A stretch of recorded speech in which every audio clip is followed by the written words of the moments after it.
Alors, ce soir, évidemment, notre objectif, c'est un peu comme l'an dernier. Vous vous souvenez que l'an passé, on a fait la même chose, une rencontre comme ça d'information sur le dossier d'assainissement des eaux, parce qu'on sait que c'est un dossier extrêmement important pour vous tous, pour la municipalité aussi, bien sûr. Et on voulait quand même ce soir refaire ce genre d'exercice. D'abord parce qu'on a des questions, on a des gens qui nous disent que, évidemment, nos rivières ou notre rivière fait pitié. C'est vrai. Moi, je vais vous avouer que je suis un petit peu gêné quand on me parle de notre rivière puis de ce qu'on rejette dans notre rivière. Mais je veux vous mentionner aussi que ça fait quand même, pour moi, c'est la 6e année là, que je suis maire ici à Nancy-Saint-Jean. Ça fait 6 ans que j'ai comme priorité numéro 1 l'assainissement des eaux. Ça fait 6 ans que je mets beaucoup, beaucoup d'efforts. On en discute, on parle à nos consultants pour pouvoir faire avancer le dossier, mais c'est un dossier qui est quand même excessivement complexe. Pourquoi complexe? Parce que d'abord, on fait affaire avec beaucoup, beaucoup d'intervenants.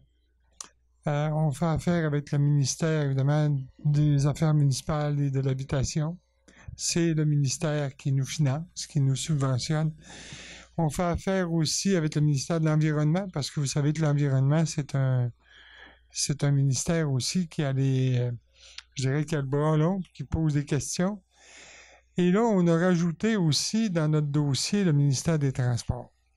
Pourquoi le ministère des Transports? C'est que j'ai pas besoin de vous faire de dessin pour la rue Saint-Jean-Baptiste. Je pense qu'elle est, vous la connaissez bien. Moi, je la fais presque tous les jours, puis je vous avoue que j'ai hâte que ça soit fait. J'ai pas fait d'intervention au ministère des Transports depuis que je suis maire pour refaire la rue Saint-Jean-Baptiste parce que on a un projet qui est le projet d'assainissement des eaux. Mais là, on a demandé au ministère, puis même le ministère nous a dit, puis avec le ministère des Affaires municipales, qu'on pouvait joindre les deux dossiers. C'est-à-dire que quand on va faire l'assainissement des eaux, on va poser une conduite sur à peu près 5-6 km sur la rue Saint-Jean-Baptiste. Donc, on va briser la rue Saint-Jean-Baptiste au complet. Fait que là, évidemment, l'année d'après ou 2 ans après, le ministère des Affaires, des Travaux et des Transports aurait repris les travaux pour faire la route. Alors, on a voulu faire en sorte que tout ça se fasse ensemble. C'est sûr que ça demande une coordination encore beaucoup plus importante, mais on s'est dit, on va peut-être, ou on va limiter le nombre de mois, puis peut-être même d'années sur lesquels on va faire des travaux sur la rue Saint-Jean-Baptiste. Vous savez, on a beaucoup de circulation pendant la période estivale ici à Nancy-Saint-Jean, on a beaucoup de touristes. S'il faut qu'on soit 3 ans, 4 ans dans des travaux routiers, avec l'assainissement incluant l'assainissement des eaux, je pense qu'il n'y a pas personne qui va être vraiment fier de nous autres. Fait que c'est pour ça qu'on a vraiment amorcé des discussions. Je vous dis pas que c'est fait, là, mais on est en train de discuter avec le ministère des Transports. D'ailleurs, ce soir, on a un représentant du ministère des Transports qui est avec nous, qui est M. Carl de Champlain, qui... en fait, on a rencontré, nous, le conseil municipal avant cette séance d'information-là. J'ai aussi Monsieur Carignan. Je m'excuse, votre prénom, c'est Pierre Carignan. Monsieur Carignan, c'est notre consultant. En fait, c'est un spécialiste, en fait, des eaux usées, j'imagine, hein? Chez SNC-Lavalin. Alors, encore là, l'an dernier, c'était M. Fournier qui était avec nous, mais on voulait ce soir avoir un représentant pour nous dire où on en est avec eux, parce que ça fait quand même déjà au-delà de 2 ans qu'on travaille avec SNC-Lavalin. Il y a également M. Jérôme Durocher, notre directeur des travaux publics, qui va nous faire un aperçu aussi des travaux qui ont été réalisés jusqu'à maintenant, ou les démarches. Évidemment, c'est très sommaire, là, parce qu'on pourrait vous détailler tout ce que c'est qui a été fait, ça serait très long. Et il y a également le directeur général qui va, lui, nous présenter c'est quoi les prochaines étapes, puis où sont les enjeux dans toutes ces étapes-là qu'on a à franchir. Alors, je vais d'abord donner la parole justement à M. Durocher. D'abord, vous avez reçu un petit projet d'ordre du jour, hein? Donc, mon mot est terminé. Et évidemment, M. Durocher va nous parler un peu, là, nous faire un petit peu le tour de ce qui a été fait à date. Après ça, M. Jonathan Desbiens, qui est le directeur général, va nous parler des prochaines étapes. Et M. Carignan, lui, va nous faire une présentation des plans quasi définitifs. On ne dit pas qu'ils sont définitifs, mais quasi définitifs des travaux actuellement, des étangs, également d'aération et aussi de tout ce que c'est qui va avoir à être réalisé sur le chemin. Par la suite, on pourra compléter l'information, puis il va y avoir une période de questions, si vous voulez, par après. Ça vous va? Excellent? On y va? Alors, je donne la parole à M. Durocher.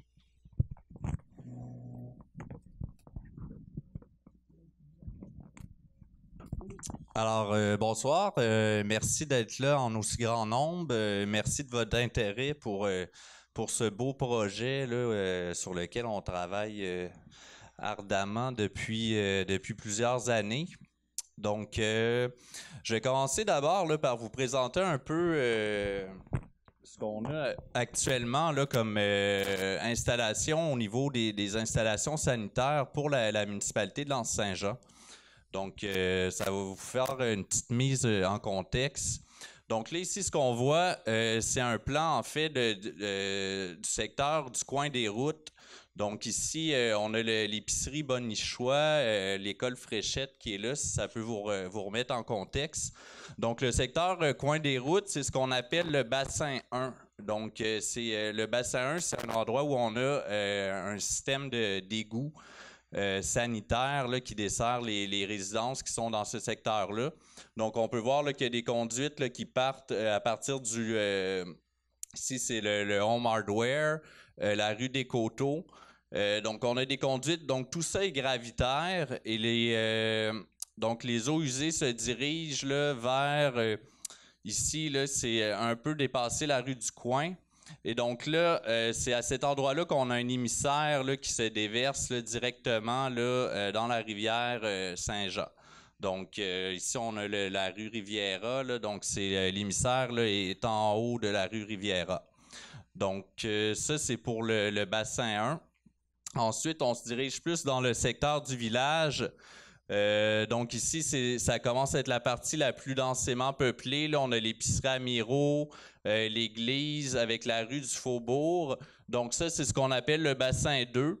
Donc le bassin 2 descend gravitairement là, jusque dans la rue du Faubourg où on a un poste de pompage, là, le poste de pompage numéro 2. Donc le poste de pompage numéro 2, lui, pompe les eaux usées dans une conduite de refoulement qui se dirige jusqu'au dégrilleur. Donc le dégrilleur, c'est le petit bâtiment qu'on a là, juste à côté du camping. Ensuite, on a le bassin 3 ici qui est à partir de l'auberge des Cévennes et qui se rend environ jusqu'à peu près au bistrot du Fjord. Donc ça, à cet endroit-là, les égouts s'écoulent là, gravitairement là, jusqu'au dégrilleur qui est à la même endroit.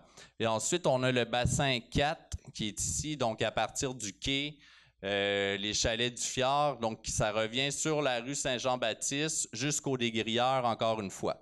Donc le dégrilleur, je peux vous expliquer, c'est un système dans le fond qui va tout retenir les particules solides qu'on va retrouver dans les égouts et ce qui sort de ça ensuite, c'est seulement les eaux usées. Donc ces eaux usées-là s'en vont dans le poste de pompage numéro 4 qui est dans le même bâtiment que le dégrilleur et ça s'en va dans une conduite de refoulement jusque dans l'émissaire, lui, qui est environ là, 20 mètres là, sous la surface de l'eau dans la baie, donc qui est vraiment à cet endroit-là. Donc ça, c'est vraiment ce qu'on a là, comme installation là, sanitaire là, à L'Anse-Saint-Jean.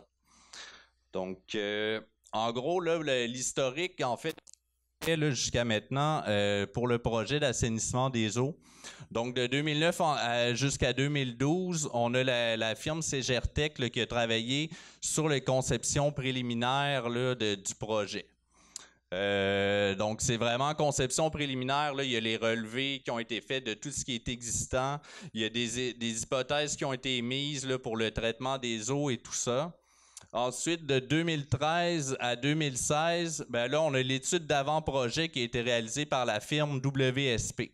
Donc, cette étude d'avant-projet-là est vraiment là, venue tracer les grandes lignes de comment le projet devrait se réaliser pour que ça soit, dans le fond, à moindre coût puis qu'on puisse respecter là, les objectifs de rejet du ministère de l'Environnement puis aussi les objectifs du ministère là, des Affaires municipales. Donc, avec cette étude-là, on a pu aussi vraiment venir déterminer le site qui serait le plus stratégique, en fait, pour l'emplacement des étangs.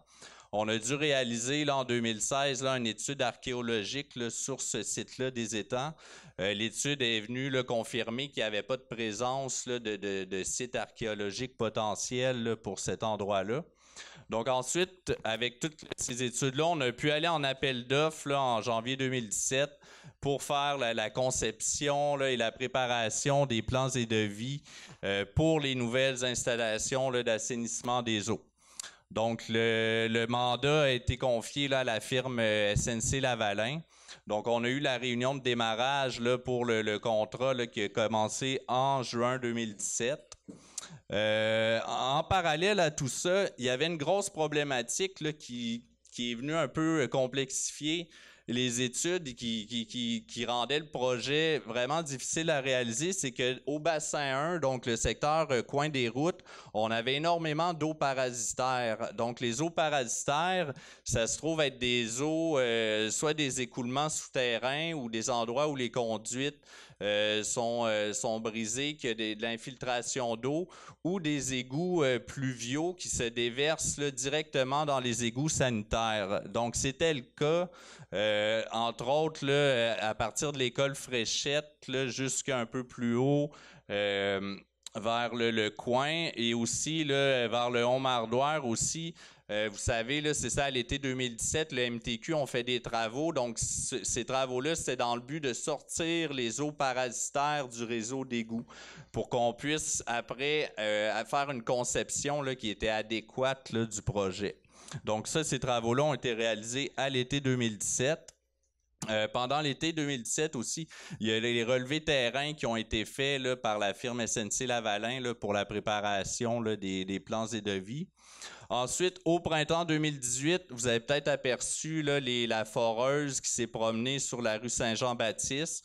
Donc ça, c'est l'étude géotechnique là, qui a été faite pour déterminer par quels moyens on pouvait procéder, parce que là, on doit poser une conduite de refoulement de 6 km qui part du bassin 1 jusqu'au poste de pompage là, numéro 4 là, qui est au Dégrilleur. Donc, on devait déterminer de quelle façon on allait réaliser cette conduite-là. Est-ce que ça allait être par forage ou par tranchée?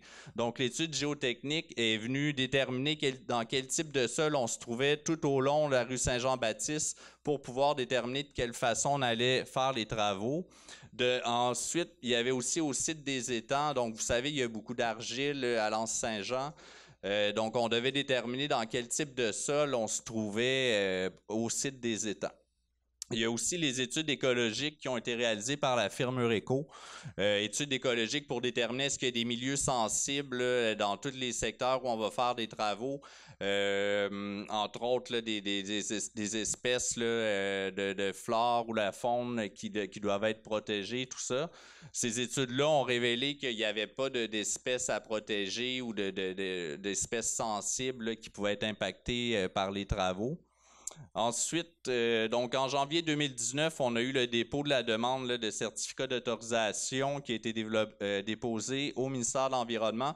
Donc ça, c'est vraiment un point qui est très important parce que la demande de certificat d'autorisation à l'environnement, c'est un des éléments là, qui qui prend beaucoup de temps, qui doit être étudié par l'environnement. Et on ne peut pas, nous, aller en appel d'offres tant qu'on n'a pas le certificat d'autorisation de l'environnement.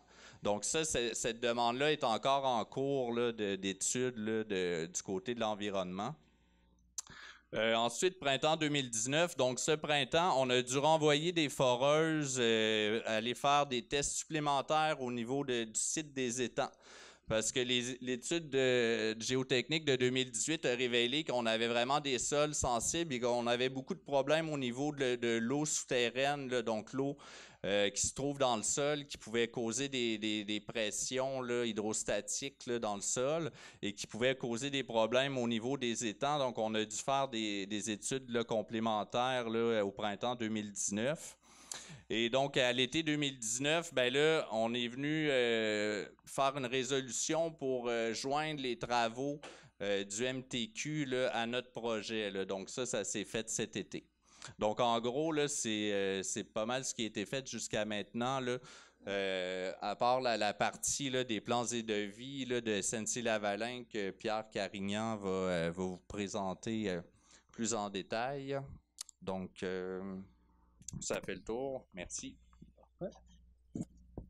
Ça ne sera pas très long. Je vais ouvrir un autre fichier. Jonathan Desbiens, donc directeur général. Donc, on vient d'avoir une présentation de M. Durocher qui vient nous expliquer un peu qu'est-ce qu'on a de fait. Maintenant, la question qui brûle toutes les lèvres, c'est où est-ce qu'on s'en va avec tout ça. J'ai essayé de faire une espèce de tableau, essayer de faire ça le plus visuel possible. Comme M. le maire le disait tout à l'heure, on a plusieurs intervenants au dossier, le ministère des Affaires municipales, SNC-Lavalin, le ministère des Transports, le ministère de l'Environnement et la municipalité de L'Anse-Saint-Jean. Et chacun de ces intervenants-là a diverses tâches à faire. Puis à un moment donné, ben, ils ont des choses à faire dans le côté. Des fois, on se retrouve, on se croise, ça commence à être complexe. Donc, je vais vous présenter tout ça. J'ai mis 3 couleurs. Quand je mets une case en vert, c'est que selon notre évaluation dans la municipalité, ça ne devrait pas être des éléments qui vont créer des délais importants au niveau du projet. Les cases jaunes, ça c'est un risque d'avoir des délais, tout dépendant, est-ce qu'on a un des intervenants, par exemple, qui a une problématique ou une contrainte particulière. Et j'ai mis en rouge, en fait, là, on a un élément qui est en rouge, que ça c'est un élément qui pourrait retarder le projet là, de manière un petit peu plus prononcée. C'est sûr que quand on dit prononcé, on n'est pas en train de parler de 2, 3, 4 ans. Là. On est en train de parler de quelques mois. Donc, si on regarde un petit peu, j'ai fait 2 colonnes. Oui, on voit ma souris, parfait. Donc, au niveau de cette colonne-là, là, on est en train de parler des plans et devis pour l'assainissement des eaux. Donc, on est en train de parler des étangs aérés puis de la conduite là, qui va aller chercher là, toutes les eaux usées puis qui va amener ça aux étangs. Donc, là, actuellement, les plans et devis sont environ à 60 %, lorsqu'on vient d'avoir la confirmation de M. Carignan. On est très près là, de les avoir à 90 %.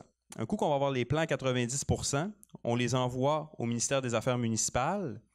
Et ensuite, le ministère des Affaires municipales va rentrer en contact avec la municipalité. Et là, ils vont nous demander plusieurs informations pour ensuite venir déterminer c'est quoi la subvention qu'ils vont donner à la municipalité pour l'ensemble du projet. Donc, on sait qu'on est dans un programme avec le ministère des Affaires municipales qui s'appelle Primo. Et on peut aller chercher une aide jusqu'à 95 % de subvention relativement au projet. Donc, dans le fond, un coup qu'on va avoir la réponse du ministère, on a une petite case en jaune ici qui vient dire confirmation du pourcentage d'aide, négociation si jugé nécessaire. C'est certain qu'au niveau du ministère, si nous, on veut aller chercher 95 %, s'ils nous disent bon, on va vous financer 90, 91, 92, nous, on va avoir du travail à faire en collaboration avec M. le maire pour essayer d'aller chercher ce 95 %-là. Quand on parle d'un pourcentage de 2, 3 ou 4 % sur un projet entre 10 à 20 millions, ça commence à être quand même pas mal d'argent au niveau des contribuables. Donc, c'est certain que nous, on veut se battre au maximum pour aller chercher le 95 %. Par la suite, en parallèle, SNC-Lavalin, eux, vont finir le plan. Donc, ils vont faire des plans à 100 % que eux aussi, on va envoyer au ministère des Affaires municipales. Donc, ça touche les plans étangs aérés, conduite d'aqueduc. Par la suite, on a une collaboration avec l'MTQ, comme M. le maire le signifiait. Dans le fond, on trouvait ça un petit peu ridicule de dire on va payer pour aller creuser et venir réparer la rue. Et tout de suite après la fin de nos travaux, le MTQ vont venir puis ils vont revenir briser ce qu'on a fait et ils vont retourner dans les travaux. Et ce qui ferait en sorte qu'on serait dans les travaux, nous, pour mettre notre conduite tout le long de la rue Saint-Jean-Baptiste pendant peut-être 2 ans. Et ensuite, le MTQ viendrait. Ça serait peut-être des travaux encore 1 an et 2 ans. Donc, on aurait des problèmes de circulation pendant 4 ans. Puis c'est quand même relativement irritant pour l'ensemble de la population.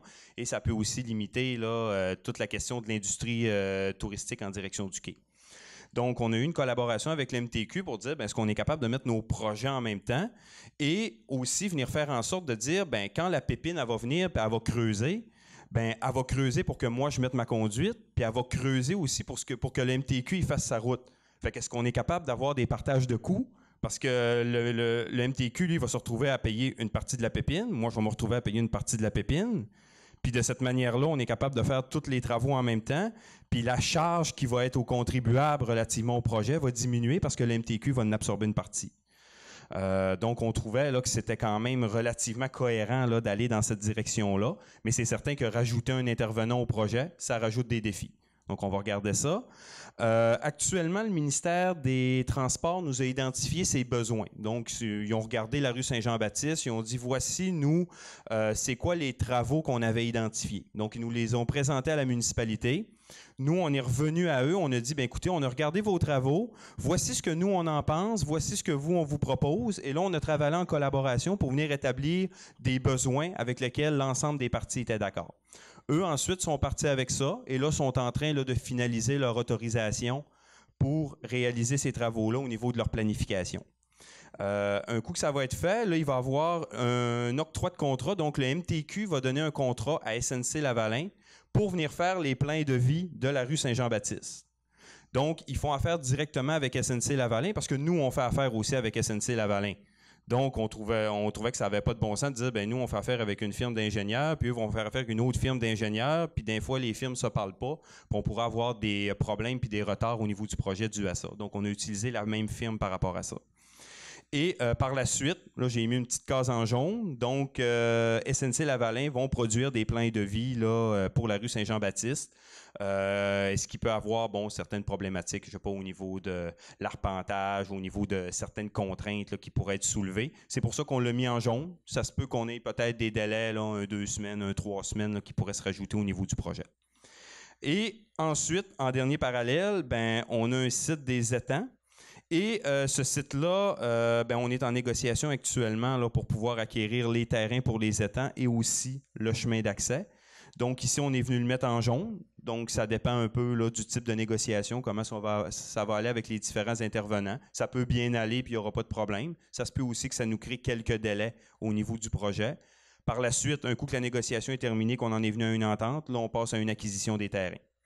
Et là, tous ces éléments-là ensemble, on va tous les mettre dans un pot et là, on va se retrouver avec un plan qui va présenter nos terrains qu'on a acquis, les étangs, la conduite au niveau de l'assainissement des eaux et la réfection de la rue Saint-Jean-Baptiste. Donc, on va tout avoir dans les mêmes plans.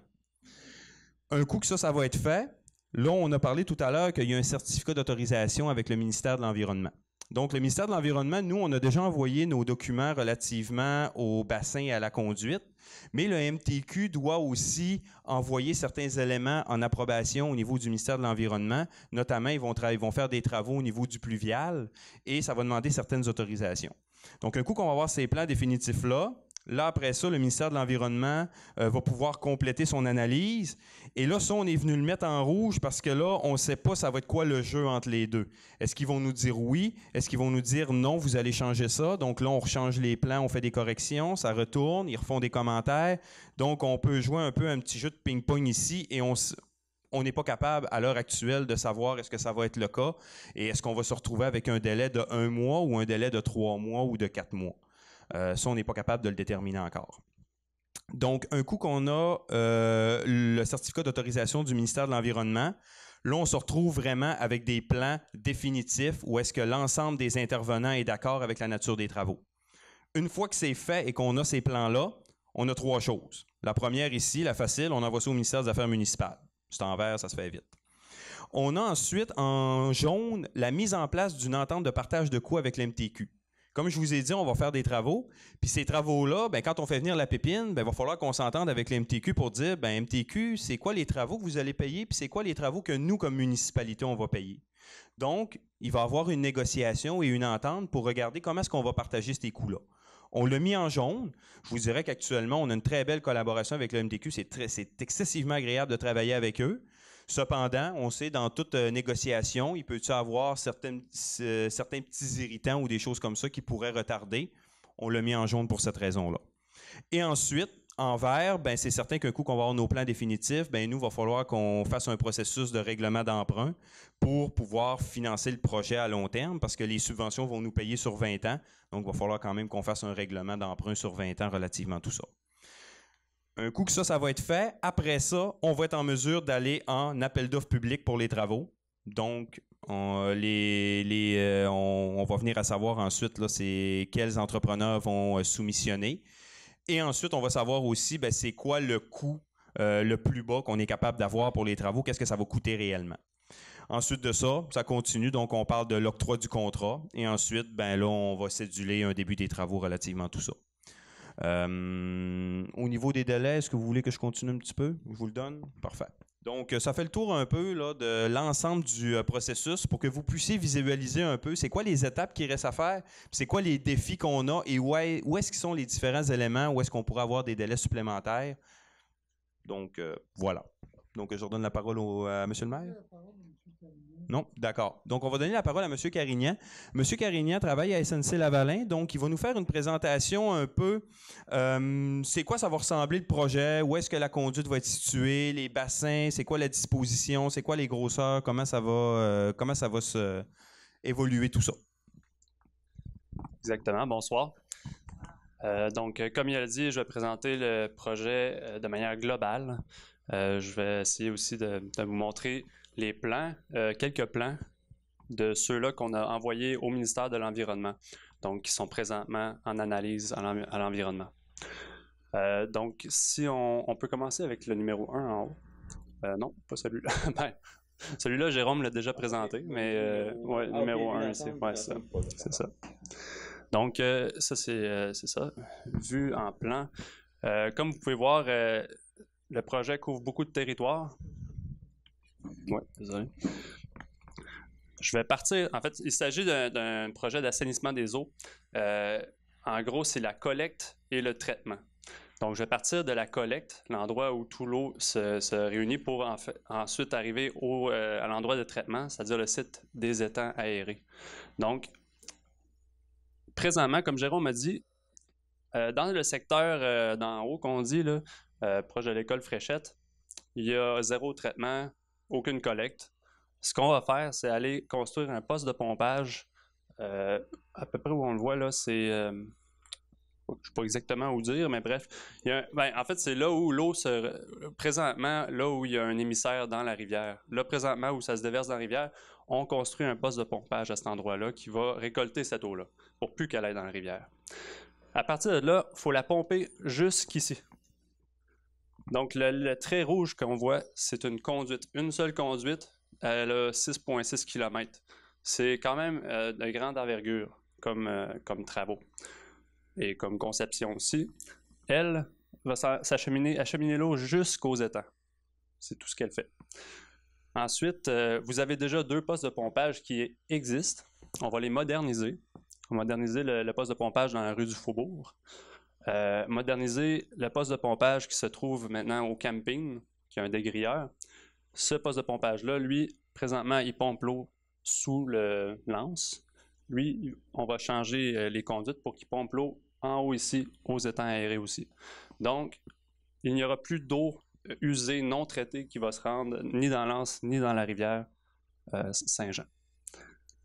Bon, les étangs aérés, comme vous voyez, ils sont installés c'est en haut de où vous avez votre la champ de pratique pour le golf. Fait que c'est en flanc de montagne. Je suis allé tantôt justement avec Jérôme, il y a une très belle vue à partir de là. Il faut y aller. Donc l'eau traitée va sortir des étangs et emprunter, en fait on va le redescendre la colline avec emprunter le même émissaire que l'eau usée utilise maintenant, sauf que maintenant ça va être de l'eau traitée par les étangs. On peut juste cliquer sur la flèche, en fait. Ouais, ça. Donc ça, c'est pour montrer un peu le secteur d'en haut, qu'on disait, ou le nouveau poste de pompage. Présentement, vos égouts terminent ici et vont dans la rivière ici. Après les travaux, nous, on va construire un égout, un tronçon d'égout qui va aller vers le poste de pompage, qui est à côté de la nouvelle maison, celle qui vient juste de se bâtir. Puis ça ici, ben, ça va se transformer en trop-plein, dans le cas où il y aurait un bris au poste de pompage. Mais normalement, il n'y a aucune eau qui transite par là. La ligne rouge, c'est la conduite de refoulement de 6 km dans laquelle on pompe l'eau vers les étangs. Ça, c'est le secteur des étangs. Donc, la conduite qui provient du secteur d'en haut, qu'on prolonge jusqu'aux étangs, à l'entrée des étangs. On voit qu'on a prévu 2 étangs, deux bassins, qui finalement vont être techniquement 3 étangs, puisque le deuxième bassin va être divisé en 2 avec un rideau. Tout ça, c'est pour permettre l'épuration selon les normes que le ministère de l'Environnement nous oblige de respecter. C'est ça. On peut passer au prochain. Donc, ici, ça c'est juste pour montrer le point de raccordement sur votre émissaire existant. C'est approximatif, pour vous montrer la limite des travaux. Puis une autre vue des bassins, ça c'est juste pour montrer sa situation avec les résidences d'alentour. Pour donner une idée, entre ici puis la rue de l'Hermine, on a 400 mètres, juste pour donner une idée. Puis 150, comme ici, ça c'est 150. Présentement, on voit pas grand-chose. C'est bon. Donc, on peut fermer ça. Peut-être... ah oui, ça c'est... juste reculer. Ça, c'est un exemple de ce que ça peut avoir l'air, les postes de pompage. La clôture ici, oubliez-la. Mais en gros, c'est la base de béton. Ça, c'est pour rentrer dans le poste. Puis, il y a un panneau ici. Des fois, ça peut être 2 fois large comme ça. Mais essentiellement, quand vous allez voir le poste de pompage dans le secteur en haut, ça va ressembler à ça. Donc, on peut regarder les plans.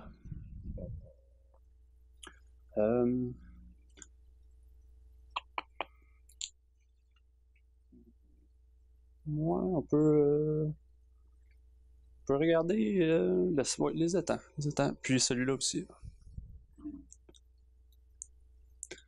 Là, on m'a demandé de présenter un peu les enjeux puis les défis qui étaient associés au projet. Un des enjeux assez majeurs, qui était un défi aussi, c'était de positionner les étangs sur le terrain qui était disponible. Vu que c'est en flanc de montagne, on a dû nous assurer que ces étangs-là, une fois construits, resteraient là. On veut absolument pas qu'il y ait quelque chose qui lâche. Donc, il y a des enjeux au niveau géotechnique, c'est-à-dire au niveau de la capacité des sols, et aussi hydrogéologique, c'est-à-dire au niveau de l'écoulement souterrain, d'eau souterraine. On vient de nous confirmer que les 2 aspects, en fait, l'aspect de la capacité des sols, c'est pas inquiétant. En fait, nous pouvons installer les étangs là sans danger. En ce qui concerne l'aspect de l'écoulement des eaux souterraines, on nous confirme aussi qu'il est possible de construire nos étangs de manière à ce que l'eau souterraine est bien traitée et que les étangs ne se trouvent pas à être soulevés par l'eau souterraine. Donc, c'est des bonnes nouvelles, parce que ça veut dire que ce plan-là est encore bon, puis que les étangs peuvent se bâtir là. Si je vous présente un peu à quoi ça ressemble un étang, ça ressemble à un étang, une grosse piscine, assez gros. Ça a une superficie, tout ensemble, là, je dirais, de 1 hectare. Donc, divisé en 2 bassins, on a le premier bassin où il y a des lignes avec des aérateurs. Quand on regarde ça d'en haut, c'est comme de l'eau avec des petits... c'est des bulles là, qui sortent à des points précis. À chaque point bleu, vous verriez des bulles. Donc, l'eau qui va se trouver à rentrer dans les étangs va rentrer dans le premier étang, va traverser cet étang-là, sortir et entrer dans cet étang-là. Ici, on a le rideau séparateur qui aide à augmenter l'effet épuratoire des étangs. Et ensuite, l'eau va circuler pour ensuite sortir et aller vers l'anse. Sur ce terrain-là, il va n'y avoir que les étangs et un bâtiment pour abriter les surpresseurs qui poussent l'air vers les aérateurs. Donc, c'est tout ce qu'on va voir sur ce site-là, en plus d'une clôture, pour empêcher que les animaux s'abreuvent. Donc, ça présente un peu ça. Le prochaine diapositive... Non? Oui, ça. Ça, c'est juste pour vous montrer un peu une coupe des étangs. Pour que vous ayez une idée, si vous savez c'est où le site, vous savez que c'est en pente. Donc, c'est un peu de même qu'on va les positionner, un étang par-dessus l'autre. Comme j'ai dit, ça a apporté des défis techniques qu'on a su régler. Mais ça, je voulais juste vous montrer un peu l'idée à quoi on a affaire. Donc, ça fait le tour de ça.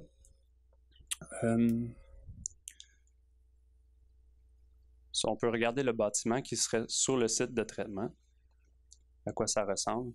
C'est pas un bâtiment très imposant. Ça a, de mémoire, 6 mètres par... on a les cotes là en haut. Je pense que ça a 6 par 10, le gros max. En mètres, là, je parle. Là. Puis ça abrite simplement les surpresseurs. Et tous les panneaux électriques et tout ça là, qui vont là-dedans. Je peux vous donner une idée de...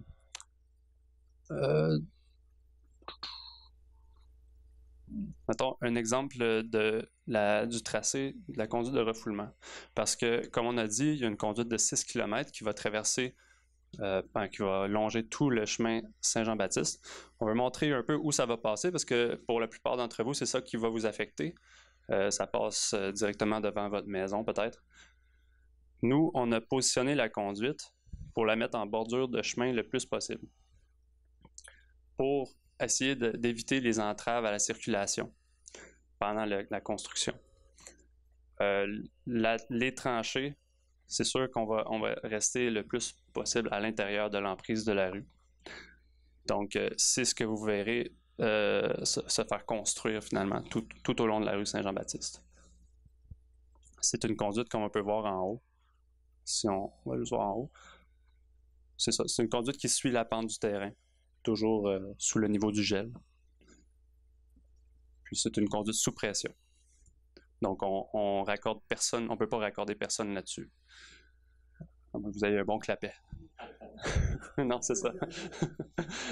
Donc c'est essentiellement ce que je voulais montrer. Si vous avez d'autres questions, j'ai pas mal tous les détails à mémoire. Oui, c'est 8 pouces. Dans le fond, 200 mm, 10 pouces. 10 pouces, ouais. C'est n'importe quoi.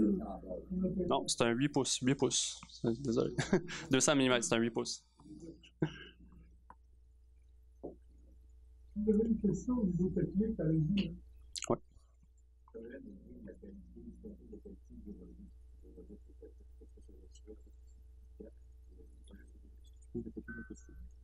Oui, c'est ça. On a une question qui traite le contrôle qualité des rejets à l'environnement. Finalement, l'émissaire d'eau traitée des étangs. Effectivement, il y a des normes qui obligent la municipalité de tenir un registre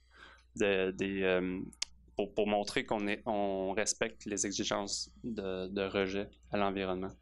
Parce que ces exigences-là sont fixées par le ministère de l'Environnement. Puis, il faut démontrer qu'on les suit, finalement. Donc, bref, je me souviens plus exactement, mais c'est un suivi régulier, là.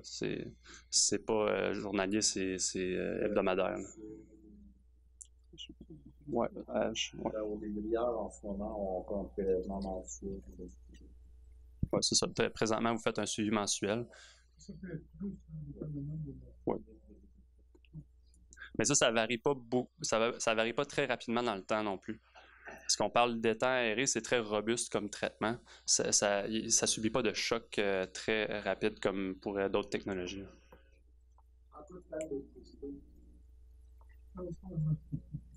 En cas de panne d'électricité, oui. En fait, les postes de pompage en cas de panne d'électricité ne sont pas munis de génératrices. C'est pas inclus dans ce que le ministère des Affaires municipales subventionne. Une génératrice, déjà, c'est très onéreux. Donc, il y a un trop-plein dans ces cas-là. Mais il faut dire aussi que le réseau, comme tel, a une capacité d'emmagasinement avant que ça déborde. Ça ne déborde pas instantanément. Donc, ça dépend de la longueur de la panne aussi, là, avant qu'il y ait un débordement.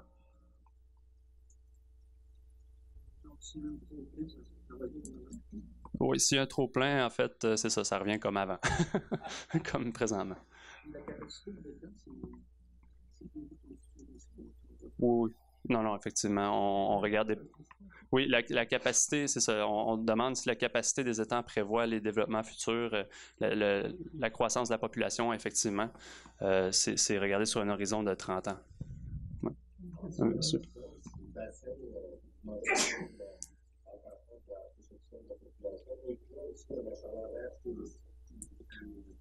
Oui, c'est ça. Le dimensionnement des bassins inclut la nature de votre réseau et des activités de l'Anse-Saint-Jean. Effectivement. Une question? Oui, voilà la question, M. Denis. Ça, c'est pas rien.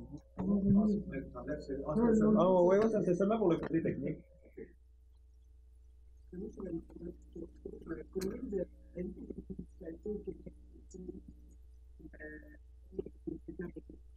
Oui, c'est ça. Combien de municipalités ont des étangs aérés? Au-dessus de 500, en fait. La majorité des municipalités en... Oui, plus.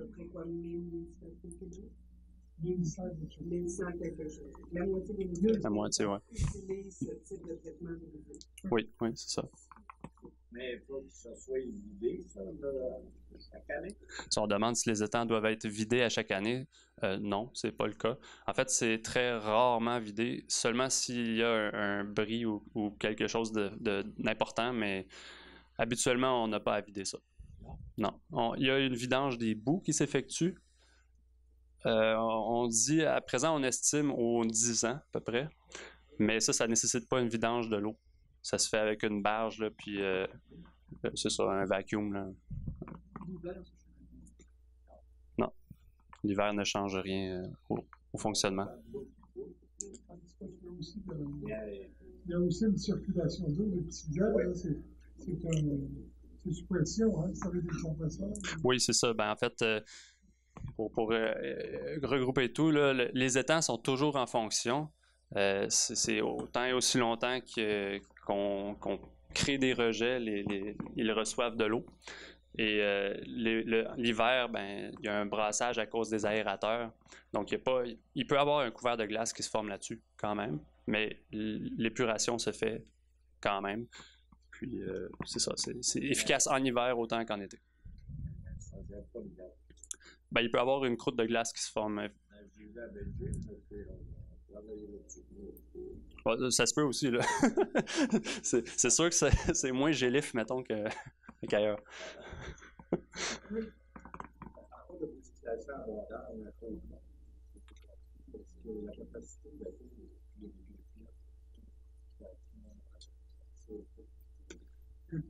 Oui, OK.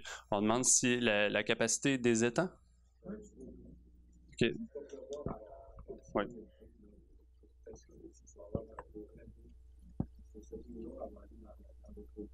Oui. Ben, en fait, c'est ça. En cas de précipitation abondante, en fait, nous, on a dimensionné, comme je parlais avant, les 2 postes de pompage qui aboutissent aux étangs aérés. C'est ces postes-là qui doivent gérer les cas de précipitation abondante.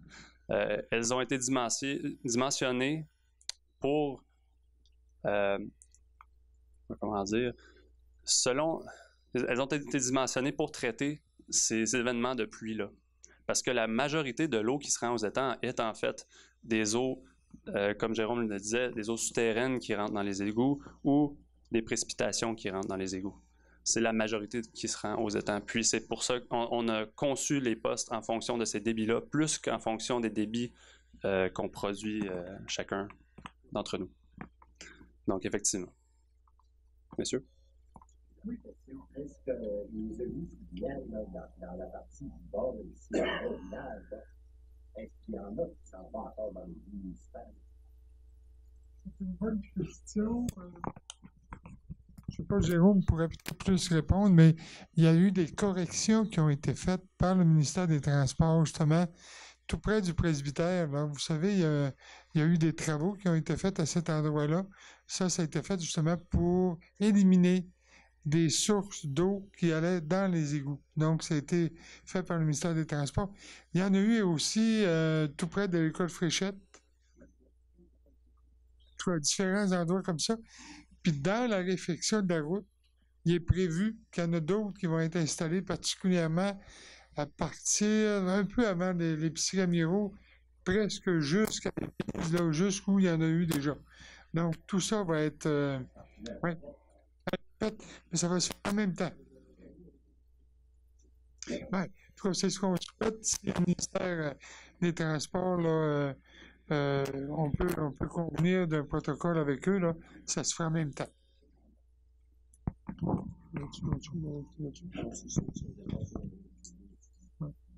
Est-ce qu'il y a d'autres questions? Oui. Moi, je voyais tout à l'heure, il y a eu encore beaucoup de négociations à faire avant que ça soit complété.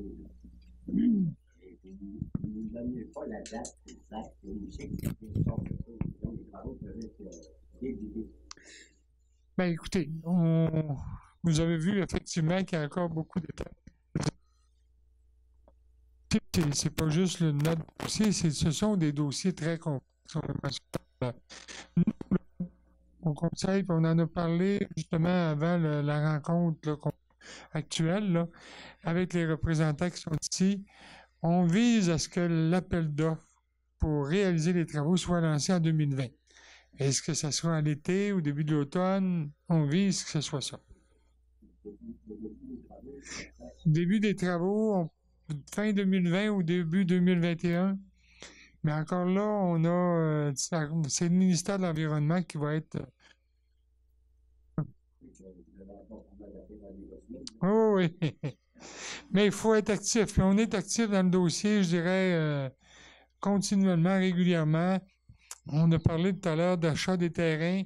On a un consultant qui n'est pas ici ce soir, qui est M. Sans Façon, qui est un évaluateur de propriété, qui est en discussion actuellement avec les propriétaires. Puis je pense que vous connaissez les propriétaires, là. Quand on regarde où c'est, puis ça va, les discussions vont vraiment bon train actuellement.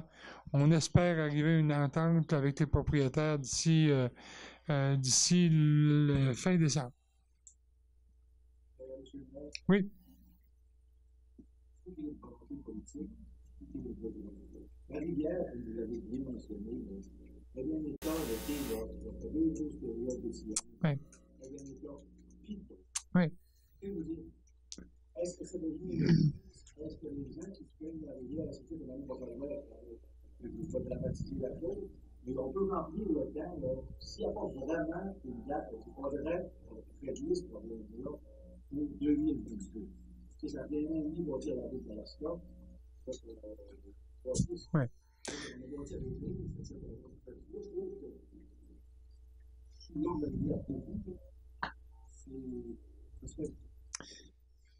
Oui, c'est le temps. Je l'ai dit tantôt, c'est le temps. Puis tu as raison, je suis d'accord avec toi, c'est pitoyable. On met beaucoup d'énergie, puis quand je dis on, là, j'inclus les personnes qui sont ici en avant, là. On a aussi des consultants dans le dossier, ils peuvent vous le dire. Je pense qu'il n'y a pas beaucoup de semaines qu'on ne parle pas, puis on veut faire en sorte que ça avance. Oui, il y a encore plusieurs étapes, mais je vous le dis, là, notre objectif, c'est vraiment qu'on aille un appel d'offres en 2020, qu'on réalise les travaux, puis qu'éventuellement, je veux dire, on ait une municipalité où on peut dire que on a quand même, on est à l'ère de 2020, des années 2000. C'est vraiment triste, mais je peux pas vous dire d'autre chose. C'est vraiment l'objectif qu'on se donne actuellement. C'est pas parce qu'on met pas d'efforts. Je vous le dis, là, comme conseil, on en parle régulièrement. On a des rencontres régulièrement. On a des discussions avec nos professionnels régulièrement. On a actuellement des pourparlers aussi avec le ministère des Transports, comme je vous disais tantôt. C'est sûr qu'il y a toutes sortes d'éléments comme ça, des fois, qui peuvent ajouter un peu de délai. mais c'est pour le bien-être de tout le monde aussi en même temps, là. Si on faisait la réfection de la route 1 an après avoir fait les travaux d'assainissement des eaux, je pense que vous seriez les premiers à nous dire ça n'a pas de bon sens ce que vous avez fait là. Donc, on essaye de le faire avec un sens, une certaine logique, puis un gros bon sens aussi. Est-ce que vous avez d'autres questions? Oui. Tout ce qu'on a parlé, c'est du eau qui va systématique, qui va sortir des bassins pour ramener ça au centre d'observation à Lens, à Dinan. Mais est-ce qu'on va un raccordement pour chaque citoyen pour les eaux? Non, la partie, en fait, actuellement, on va raccorder les deux réseaux. Parce que vous savez qu'on a deux réseaux. Un au coin des routes, c'est comme ça que je l'appelle, puis un autre au village. On va raccorder les deux réseaux avec une conduite sous pression. Ce ne sera pas possible de brancher les citoyens ou les propriétaires à ces endroits-là. On aurait bien voulu. C'est ce qu'on aurait demandé, mais le ministère ne nous le permet pas parce qu'il nous dit que la facture serait beaucoup trop élevée. On est obligé d'aller là-dedans. Pardon? Non. Non. Non. Impossible.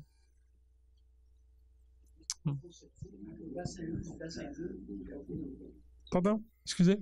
C'est obligé d'avoir. Oui. Tous les propriétaires qui ne sont pas raccordés au réseau public, au réseau municipal, sont obligés d'avoir une fosse septique réglementaire. Ça, c'est obligatoire. Fait que tout le monde, tous les propriétaires actuellement qui sont là dans la section, qui ne sont pas branchés au réseau public, vont continuer d'avoir des fosses septiques individuelles. La facture, quoi qu'il va être fait, la facture partie va être payée apparemment. Tous les contribuables, ceux qui vont être entendus sur le réseau. Ben, écoutez, la facture, d'abord, il y en a 95%, on espère. Là, c'est ce qu'on vise comme objectif, que ce soit financé par le ministère des Affaires municipales. Le 5%, ça va être utilisateur, bien sûr, mais il va y avoir un pourcentage de ce 5%-là qui va être attribué à l'ensemble des citoyens de la municipalité, parce qu'évidemment, il y a des services publics que tout le monde utilise, puis qui sont, à mon sens, c'est logique là, de faire en sorte que tout le monde contribue. Donc, il y a un pourcentage qui existe déjà, d'ailleurs. Il y a un certain pourcentage que tout le monde paye, et les utilisateurs payent davantage.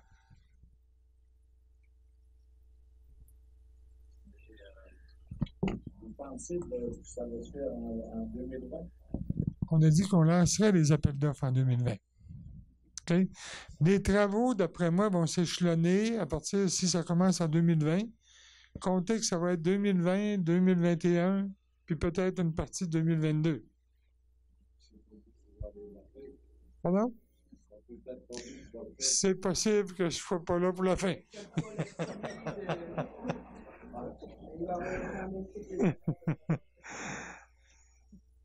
D'autres questions?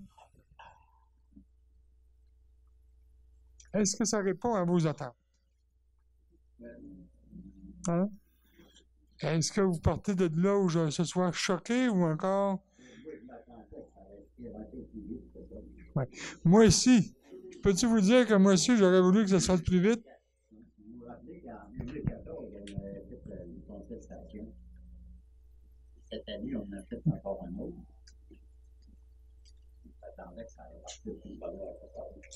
Ouais. Il y a des choses sur lesquelles on a le contrôle, puis il y en a d'autres, des fois, qu'on a le contrôle un peu moins, parce qu'on fait affaire avec des intervenants, beaucoup d'intervenants, comme on vous a mentionné tout à l'heure. Puis des fois, il y a des délais qui ne sont pas nécessairement dus aux efforts qu'on peut mettre. C'est sûr que, comme vous, là, moi, je suis le premier, le plus déçu, parce que je peux vous dire que je m'attendais à ce que les travaux soient même terminés au moment où on se parle.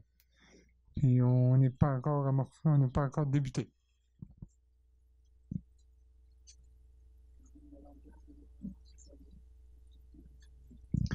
Ouais, c'est sûr que pendant les travaux, ça fait partie des discussions qu'on a avec nos différents professionnels, là.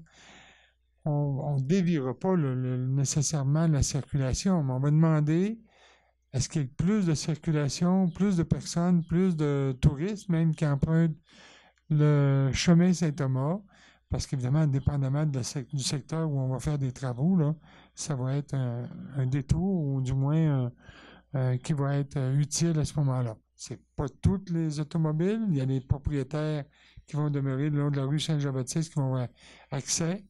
Il y a aussi les camions qui ne pourront pas nécessairement passer par Saint-Thomas à cause du pont couvert.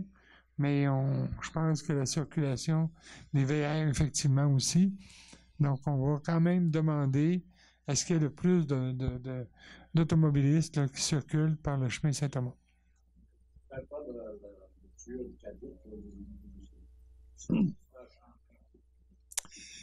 Encore là, il y a bien des choses qu'on souhaiterait, mais qu'on... Ça va rajouter des délais. Ça va rajouter des délais, puis ça va rajouter beaucoup à la facture. Puis vous avez raison, on a un réseau d'aqueduc qui est vieillissant, qui a plus de 60 ans. On a un réseau aussi sanitaire, là où on a un réseau sanitaire qui est disponible pour les citoyens, qui est quand même aussi vieillissant. Mais ce qu'on nous demande, c'est ce qu'on vous a présenté ce soir, c'est ce que le ministère autorise de financer. Mais aujourd'hui, il y a plusieurs techniques ou plusieurs façons de faire. Il peut y avoir du gainage de conduits ou différentes choses. En tout cas, on ne peut pas vous dire, là, je ne suis pas un spécialiste, là, mais oui, malheureusement, on voudrait bien. Mais déjà, la facture actuelle estimée, ce n'est pas encore une réalité, c'est plus de 10 millions. C'est estimé. Si on ajoute, évidemment, la réfection de la route, ça va augmenter encore. Si on ajoutait, par exemple, tous ces éléments-là, l'eau et si on faisait une conduite d'égout qui relierait les deux systèmes, on serait probablement au-delà de 20 millions, 25 millions.